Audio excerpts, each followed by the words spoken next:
Kansara DTV news ગુજરાતીમાં આપનું સ્વાગત છે। નજર કરીએ આજના મુખ્ય સમાચારો।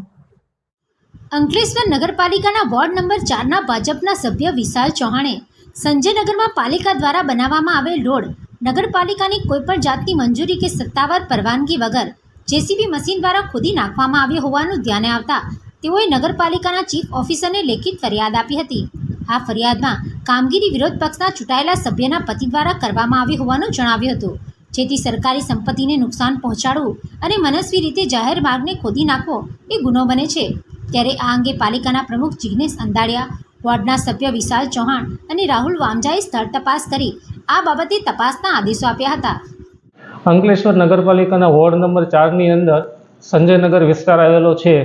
ત્યાં નગરપાલિકાના રોડને કોઈ પ્રાઇવેટ જેસીબીને લઈ અને ડેમેજ કરેલું છે। એ બાબતે ગઈકાલે સાંજે ખ્યાલ આવતા આજ રોજ પોલીસમાં કાર્યવાહી કરવા માટે અરજી કરેલ છે।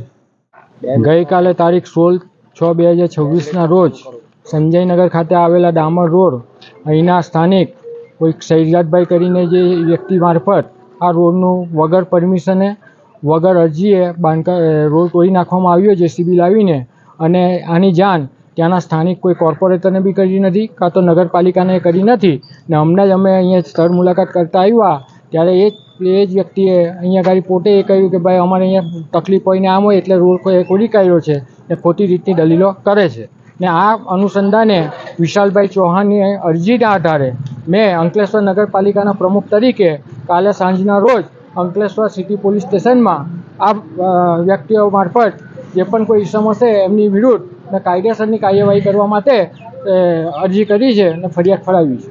એના લોકો કેવું છે કે નગરપાલિકાનું જેસીબી આવીને બિલકુલ વાહિયાત વાત છે, બિલકુલ ખોટી વાત છે। નગરપાલિકાને કોઈ અરજી આપી નથી, કોઈ અરજી મળી નથી। એઝ અ પ્રમુખ તરીકે અહીંના કોઈ સભ્ય કે કોઈ મને હજુ સુધી અરજી કરી નથી કે ભાઈ અમને આ રોડ ખોદી આપો, અમને જેસીબી આપો, કોઈ જાતની એવી રજૂઆત કરવામાં આવી નથી।